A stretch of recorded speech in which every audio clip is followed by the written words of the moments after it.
folks, Gip Erskine here, values-driven coaching. Just want to give you a few more insights as to what makes up values-driven coaching. And I was given a set of questions, podcast interview questions that I thought I'd answer for you, so you can get deeper insights as to whether or not values-driven coaching is right for you. So if you're a property manager, managing office complexes, mixed use, retail malls, something in the commercial management space, then this may be just for you.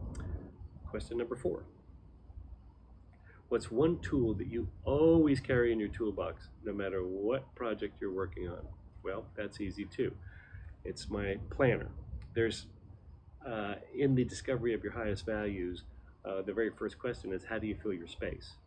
And while that's kind of why would you start there? Physical space, where I spend most of my time. And if it's in my office, it really doesn't matter if it's my home office or workplace. How I fill my space, the things that I hold near and dear to me, is my planner and my phone. No, not just because it makes phone calls, and my computer.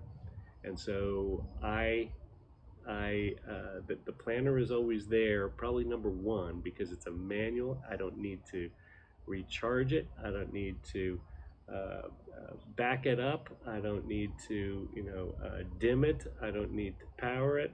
It is always there. I don't need a Wi-Fi with it.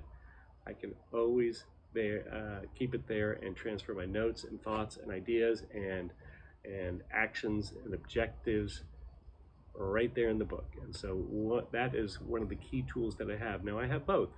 I keep a digital calendar, like most of you. I'm on Outlook. Like many of you, I have Gmail as well, so you got Google calendars and these other calendars, but they all rely upon this one key thing called electricity. If it ever goes out, you got nothing. If the network drops, you got nothing. If you're offline, you got nothing. So it's paralyzing to be that dependent. I was once on a trip in Los Angeles, and it was a 4-day trip. I had meetings after meetings, and one of the key things that happened to me was I went out to dinner with a friend. My phone was low on battery. I scheduled an Uber, and I noticed that he had a charger in his car, and so I asked him, I'm down to 1%. Would you mind charging it for me? And by the time we were chatting and we got into conversation, and by the time he dropped me off, there was really nothing else other than to say goodbye, and he took off with my phone. And I was stranded without a phone and without all my contacts, without all my meetings and appointments. My entire schedule was gone. I was screwed.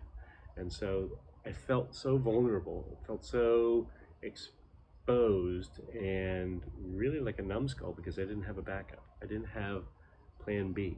And so my planner always has my critical phone numbers, my dates and appointments, my to-dos, and a pen. And there's also something very, very, not just clever, but smart about actually transferring ideas in your head onto paper. It cements a connection with your brain and helps my memory. I tell people I've got a memory like a steel sieve. That was a Woody Allen line from way back when, but when I can transfer these things, there's a mechanical process that actually reinforces that particular idea, that particular contact, that particular task in my head, so I can recall it with greater ease, and I can also anticipate some challenges that may come up in advance of that meeting or interaction with that person.